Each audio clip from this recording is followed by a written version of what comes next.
तो चलिए हम लोग देखते हैं। पहला देखेंगे, ऊपर से देखते आते हैं हम लोग। तो पहला हम लोग विदेशी में पढ़े थे, तो कम्बोज को पढ़ा था और गांधार को पढ़ा था। तो पहला में देखेंगे कि कम्बोज ये कहाँ पे है। तो ये जो आपका पाकिस्तान है ना, पाकिस्तान के हजौरा एक ज़िला है, उसमें राजौरी क्षेत्र में पड़ता है। ठीक है, जो पाकिस्तान का हजारा ज़िला है उसके राजौरी क्षेत्र में पड़ता है।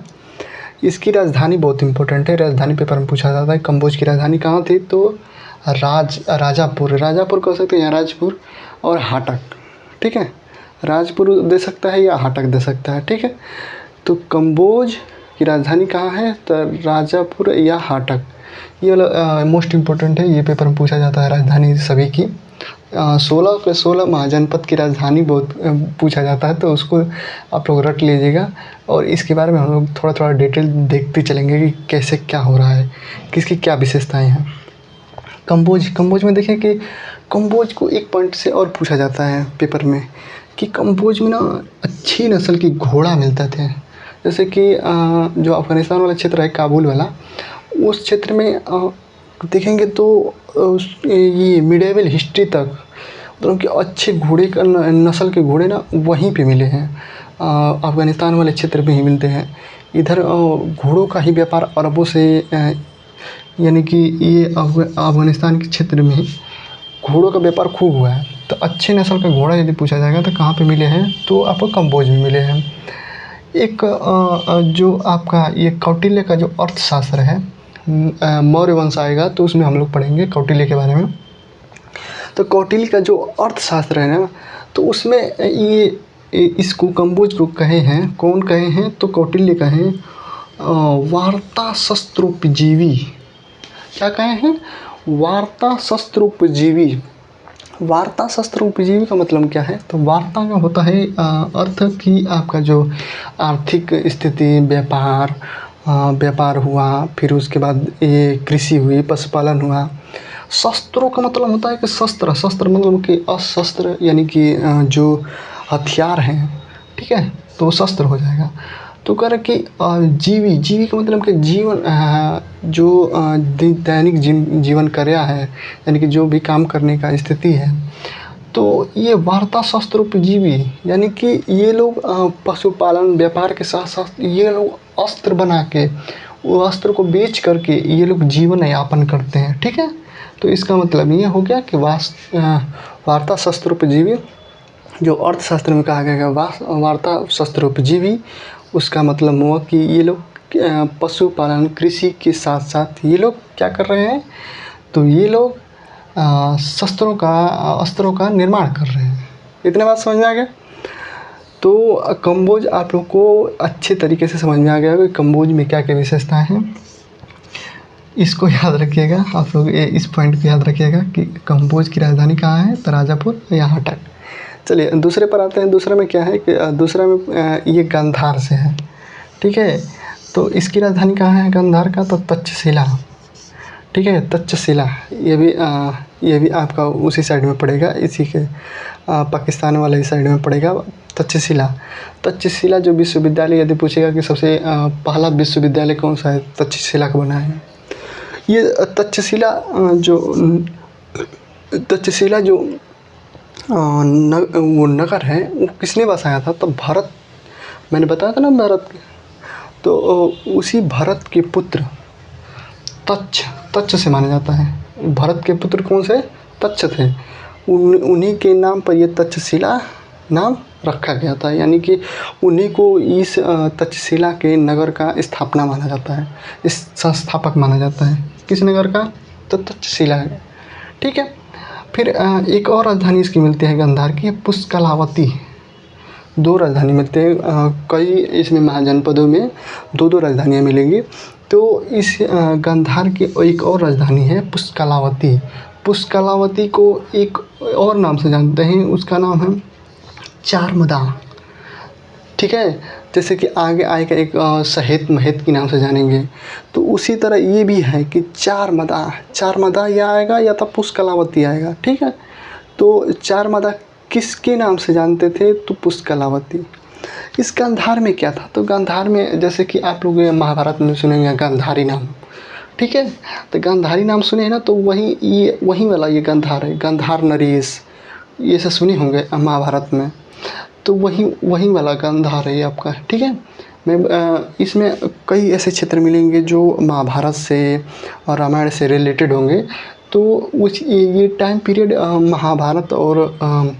महाभारत का और रामायण का लिखे जाने का टाइम पीरियड है। तो इसीलिए ये वाला क्षेत्र, कई क्षेत्र आपको जस्ट उसी नाम से मिलेगा। तो चलिए, इसकी राजधानी हम लोग पढ़ लिए थे, तक्षशिला और पुष्कलावती। अब देखते हैं यहाँ के किंग कौन थे, तो राजा यहाँ पे कौन थे? तो ये पुष्कर सारीन यहाँ के कौन थे? तो राजा थे, ठीक है। अवंती मैंने बताया था कि नीचे में एक अवंती महाजनपद पड़ेगा। तो उसी अवंती महाजनपद के राजा थे चंद्रप्रद्योत। नाम सुने हैं चंद्रप्रद्योत का? ये चंद्रप्रद्योत जब एक बार बीमार पड़ जाएंगे तो इनको पीलिया हो जाता है। पीलिया को बोलते थे पांडुरंग। उस समय उसका नाम था पांडुरंग या पीलिया को। तो जब इनको पीलिया हो जाता है तो जो मगध नरेश होते हैं बिंबिसार, जीवक एक बहुत अच्छे खासे चिकित्सक थे। तो जीवक को ये इनके यहाँ भेजेंगे तो ये ठीक हो जाते हैं। तो एक तरह से देखेंगे मगध और चंद्रप्रद्योत में दोस्ती हो जाती है। तो वहीं ये चंद्रप्रद्योत हैं, चंद्रप्रद्योत को हराया था, ठीक है। तो ये देखिए, मैंने लोकेशन बताया था कि ये विदेश से यानी पाकिस्तान से होकर जाके ये अवंती कहाँ पे है? तो ये अवंती जो आप लोग का क्षेत्र पड़ जाएगा, ये कौशाम्बी, जो आपका कौशाम्बी से नीचे वाला क्षेत्र पड़ जाएगा, वहाँ अवंती में जाके इनको हराते हैं, ठीक है। किनको हराते हैं? तो चंद्रप्रद्योत को हराते हैं। फिर उसके बाद मगध नरेश बिंबिसार ने दूत भेजा, ठीक है। मगध नरेश बिंबिसार ये चंद्रप्रद्योत और मगध दोनों लगभग बराबर की स्थिति में थे ना, 19-20 की। तो जब एक को हरा दिए थे पुष्कर सारीन, तो ये डर गए थे बिंबिसार कि ये तो मुझे भी हरा देगा। जब इसको हरा सकता है तो मुझे भी तो हरा सकता है। तो ये थोड़ा सा बिंबिसार ना बहुत दिमागी टाइप के ये राजा थे। इनके दिमागी टाइप में हम लोग पढ़ेंगे जब अभी मगध का उत्कर्ष आएगा तो किस तरह दिमाग लगाते। तो ये दिमाग लगाए कि जब हमको भी हरा सकता है तो इनसे दोस्ती कर लिया जाए। तो दोस्ती के रूप में ये क्या भेजते हैं? तो दूत भेजते हैं। किनके यहाँ? पुष्कर सारीन के यहाँ, ठीक है। तो ये पॉइंट ध्यान रखिएगा, ये भी पॉइंट कभी कभी पेपर में आ जाता है। चलिए, यहाँ तक हम लोग दो महाजनपदों को देख लिया था। तीसरे महाजनपद पाते हैं। तीसरा महाजनपद क्या कहता है कि कुरु में क्या है कि कुरु महाजनपद का जो राजधानी है वो हस्तिनापुर है, ठीक है। हस्तिनापुर है। अभी हस्तिनापुर याद रखेंगे। जो यहाँ के शासक थे, जो राजा थे, ये कोरनई का नाम मिलता है, ठीक है। एक बार क्या हुआ था कि हस्तिनापुर में बाढ़ आ गया था। जब बाढ़ आ गया था तो ये वो उसी बाढ़ में ना डूब गया था राजधानी। ये हस्तिनापुर क्या हो गया था? डूब गया था। डूबने की वजह से ये जो निचच्छु हैं, निचच्छु नाम आएगा, ये चच्चू लिखे हैं। तो ये निचच्छु क्या करते हैं कि ये कौशाम्बी की तरफ ये अपना राजधानी बनाते हैं, ठीक है। तो ये वाला पॉइंट केवल यहाँ पे कुरु में मिलता है। कुरु को याद रखिएगा, कुरुक्षेत्र की तरफ से। तो वही वाला क्षेत्र यहाँ पे कुरु आ जाता है, ठीक है। हस्तिनापुर हरियाणा वाला क्षेत्र में, तो वहीं पे कुरु ये आ जाता है। तो इतना भी पॉइंट आप लोगों को क्लियर हो गया, 3 थे। फिर चलिए चौथे पर आते हैं। चौथे में सूर्यसेन है। सूर्यसेन की राजधानी थी मथुरा। सूर्यसेन की राजधानी कहाँ थी? तो मथुरा में थी। ये यहाँ पे यादव वंश का, ठीक है। मथुरा से आपको कृष्ण की याद आती होगी। कृष्ण किस वंश के से माने जाते हैं? तो यादव वंश के माने जाते हैं। तो वहीं देखिए अवंती पुत्र ये यादव वंश के थे, ठीक है। अवंती जो पुत्र हैं यहाँ के शासक, ये किस वंश के माने जाते हैं? तो यादव वंश के। भगवान श्री कृष्ण भी यादव वंश के थे, मथुरा के साइड में ही, ठीक है। ये क्या मिलता है, तो महात्मा बुद्ध के ये शिष्य थे। कौन, तो अवंती पुत्र किसके शिष्य थे, तो महात्मा बुद्ध के शिष्य थे। तो ये सूरसेन में आपका पॉइंट मिलता है। चलिए 4 पॉइंट आप लोग को ध्यान रखिए, राजधानी बिल्कुल याद रखिएगा। सूरसेन का मथुरा, कुरु का हस्तिनापुर, गांधार का तक्षशिला, कंबोज का हाटक या राजापुर। चलिए 5वां पर आते हैं। 5वां क्या है, 5वां है बात का वत्स। वत्स की राजधानी है आपका कौशाम्बी। वत्स की राजधानी कहाँ पे है, तो कौशाम्बी। कौशाम्बी जो है ये पायरव वंश का था। पायरव वंश में कौशाम्बी में एक पायरव वंश मिलता है। पायरव वंश में क्या होता है कि ये उदयन एक किंग है। इन किंग के बारे में क्या मिलता है कि बौद्ध के एक ग्रंथ में मिलता है कि ये बौद्ध एक तरह से भिक्षु का जीवन जीते थे। तो यहाँ बौद्ध भिक्षु पिंडोला के प्रभाव में आके कौन सा धर्म ग्रहण कर लेते हैं, तो बौद्ध धर्म ग्रहण कर लेते हैं, ठीक है। तो ये वाला पॉइंट पेपर में आता है सीधे कि बौद्ध धर्म उदयन ने किसके प्रभाव में आके ग्रहण किया था, तो पिंडोला भिक्षुक के। चलिए अब आइए यहाँ पे, ये स्वप्नदत्ता। आप लोग स्वप्नदत्ता सुने होंगे, ये पेपर में पूछा था कि स्वप्नदत्ता किसने लिखा था, कालिदास ने, ठीक है। स्वप्नदत्ता किसने लिखा है, तो कालिदास। ये पेपर में सीधे डायरेक्ट आएगा, कोई भी एग्ज़ाम हो, सभी एग्ज़ाम में ऐसा क्वेश्चन आ जाता है। स्वप्नदत्ता किसने लिखा था, तो ये कालिदास ने। इसमें क्या था, तो जो ये उदयन है ना, उदयन अब बताया था ना, उदयन, उसी उदयन और वासुदत्ता, ठीक है। उदयन और वासुदत्ता की लव स्टोरी है यहाँ पे, ठीक है। तो अवंती नरेश चंद्रप्रद्योत की पुत्री थी, कौन, तो वासुदत्ता। जो यहाँ पे बताया था ना, चंद्रप्रद्योत जो पांडुरंग हो गया था, तो पीलिया हो गया था, तो मरने की स्थिति में था, तो मगध राजा ने इसके यहाँ जीवक को भेजा था। तो जीवक ने अच्छे से उपचार किया, तो ये चंद्रप्रद्योत ठीक हो गए थे। तो वहीं उन्हीं की पुत्री है कौन, वासुदत्ता। वासुदत्ता की जो प्रेमी है वो कौन है, तो उदयन, ठीक है। तो इन्हीं दोनों का लव स्टोरी है किसमें, स्वप्नदत्ता में। स्वप्नदत्ता किसने लिखा है, तो कालिदास ने लिखा है, ठीक है। चलिए अब गथिकों, यहाँ पे जैसे गथिकों की कौशाम्बी से मिला है। गथिकों के जो सिक्के हैं ना, सिक्के कहाँ पे मिला है, तो ये कौशाम्बी से मिला है, ठीक है। सिक्के कौशाम्बी से मिला है। फिर मगध नरेश शिशुनाग, क्या मगध नरेश, ये जो वत्स है ना, वत्स को किसने मिलाया था मगध में, वत्स को किसने मिलाया था मगध में, तो शिशुनाग ने मिलाया था।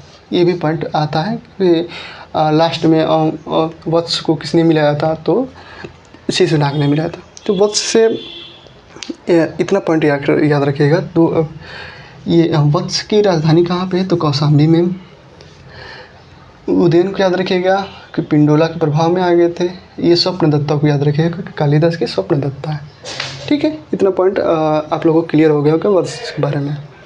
चलिए काशी के बारे में, ये तो आप लोगों को पता ही होगा, वाराणसी, काशी जो कैंट है ना, कैंट के जस्ट बगल में एक 5-6 किलोमीटर नदी के पार में एक काशी स्टेशन पड़ता है, उसी वहीं वाले क्षेत्र है।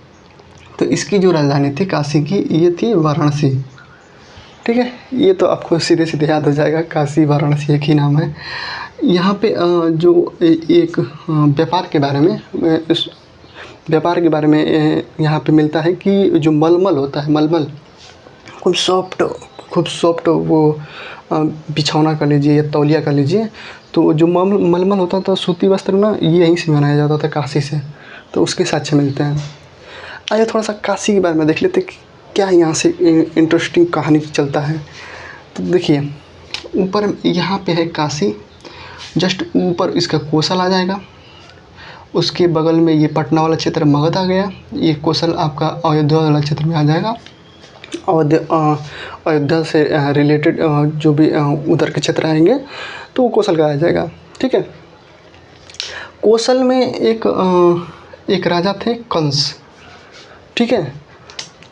कौशल में एक राजा थे कंस नाम से। वो वाला कंस नहीं, जो मथुरा वाला थे वो वाला कंस नहीं है। एक कंस है, एक राजा है कौशल के। वो कौशल के राजा के एक पुत्र था महाकौशल। उसकी पुत्री थी महाकौशला। ठीक है। इसके जो पुत्र है वो कौशल और पुत्री थी महाकौशला। और ये कंस का जो पुत्र है वो कौशल है, उसकी पुत्री का नाम है महाकौशला और उसके पुत्र का नाम है प्रसेनजीत। इतना पॉइंट ध्यान रखिएगा। जो कंस है, कंस एक राजा है। कहाँ के? तो कौशल का जो राजा है ना, उसका जो पुत्र है वो महाकौशल है। ठीक है। और उसकी मतलब उसकी जो पुत्री है वो महाकौशला है और उसका जो पुत्र है वो है प्रसेनजीत। इतना पॉइंट समझ में आएगा। अब चलिए यहाँ पे लव स्टोरी देखिए कैसे कैसे काम करता है। यहाँ पे ये कौशल है और ये काशी है, ये मगध है। ठीक है। मगध में देखिए मैं बताऊंगा कि जो हर्यक वंश के संस्थापक कौन से, बिंबिसार और अजातशत्रु, इनके बीच में क्या घटना घटती है। तो इनमें देखिए जो ये कौशल है ना, कौशल की एक लड़की है महाकौशला, इनका लड़का है प्रसेनजीत। ठीक है। अब देखिए जो ये महाकौशला है ना, महाकौशला और बिंबिसार में एक तरह से शादी हो जाता है। ठीक है। राजाओं में शादी हो जाता था, तो एक तरह से शादी हो गया। जैसे शादी हुआ तो बिंबिसार से शादी किसका हो गया? तो महाकौशला का। बिंबिसार से किसका शादी हो गया? तो महाकौशला का। ठीक है। दहेज के रूप में एक तरह से ये कौशल नरेश किसको दे दिए? काशी को दे दिए। अरे बात समझे, कौशल को दहेज के रूप में किसको दे दिए? ये काशी इन्हीं के क्षेत्र में अंडर में आता था। किसके अंडर में तक इसको और से डिफाइन करूँगा मैं, यहाँ पे इतना ही सुनिए काशी के बारे में। तो काशी एक तरह से देखेंगे ना तो अंडर में आता था इन्हीं के कौशल के अंडर में। तो ये वाला जो काशी है ना, काशी किसको दे दिया? तो मगध को दे दिया। ठीक है। आप लोग सुने होंगे कि जो बिंबिसार था तो ये पितृहंता वंश माना जाता है, जो हर्यक वंश है। तो बिंबिसार ने अजातशत्रु ने बिंबिसार की क्या कर दी? हत्या कर दी। ठीक। हत्या जैसे अजातशत्रु ने बिंबिसार की कर दी, तो ये जो कौशल के थे, ये महाकौशल, ये नाराज़ हो गए। ये कहते हैं कि काशी को मेरे दहेज जो दिए था उसको वापस करो। तो वापस ले लिए, छीन लिए। फिर उसके बाद ये इनको बंदी बना लिया। किसको? अजातशत्रु को बंदी बना के ये अब ये प्रसेनजीत भी है, तो प्रसेनजीत ये बंदी बना कर लाए। किसको? अजातशत्रु को। अपने महल में रखे। महल में देखे किसको? तो ये वाजिरा को। किसकी पुत्री थी? तो ये पुत्री थी ये बहन थी इनकी प्रसेनजीत की। ठीक है। प्रसेनजीत की ये एक तरह से लड़की थी ये। ठीक है। प्रसेनजीत की लड़की को देखा कौन? अजातशत्रु। इन दोनों में क्या हो गया? लव स्टोरी हो गया, एक तरह से प्रेम हो गया। अब इसी की फिर से जब इनको पता चला किसको? प्रसेनजीत को, तो ये वाजिरा का और अजातशत्रु का फिर विवाह किया। तो फिर ये काशी उठाकर फिर इनको दहेज में दे दिए। यानी कि काशी केवल दहेज में लिया जा रहा था। नहीं, काशी का कोई भी ज़्यादा औचित्य नहीं था। ये काशी को केवल दहेज के रूप में इधर से उधर ट्रांसफ़र किया जा रहा था। तो ये वाला कहानी काशी के रूप में बता दिया आपको। चलिए अब आते हैं हम लोग मगध के बारे में। मगध में क्या है? तो मगध को तो और अच्छे से तरीके से हम लोग जस्ट इस महाजनपद के बाद मगध का ही उत्कर्ष पढ़ेंगे, तो वहाँ अच्छे तरीके से पढ़ेंगे। तो मगध का राजधानी देख लीजिए, राजगिरी है, गृहब्रज। ठीक है। राजगृह पहले होता है, फिर गृहब्रज होता है। गृहब्रज को कुशाग्रपुर भी कहा गया है इसमें। फिर उसके बाद अजातशत्रु सोचेगा कि पाटलिपुत्र किया जाए, तो वो नहीं कर पाता है, तो उदयन करते हैं। फिर पाटलिपुत्र इसको पाटलिपुत्र का उस समय कुसुमपुर नाम था, फिर पाटलिपुत्र से वैशाली होता है, फिर पाटलिपुत्र होता है। तो ऐसे राजधानी इसका बदलता रहता है, ठीक है।